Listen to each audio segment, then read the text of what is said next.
පාවඩ පිට පාවඩ එලලා කන්න හිරෙන බෙර හඬ වයලා නෑද හිත මිතුරන්ගේ ආශිර්වාදය මැද්දේ ගිය දීගෙට කන කොකා හඬාලා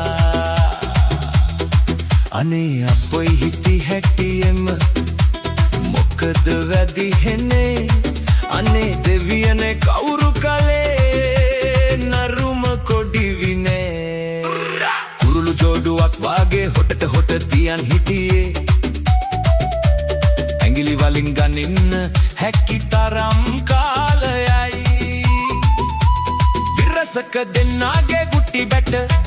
පරුස වදන් ඇසෙන විට අහල පහල අය සිතුවේ ලෝක යුද්ධෙ පටන් ගන්ම එතනද කියලයි පාවඩ පිට පාවඩ එලලා කන්න හිරෙන බෙර හඬ වයලා නෑද හිත මිතුරන්ගේ ආශිර්වාදය මැද්දේ ගිය දීගෙට කන කොකා හඬාලා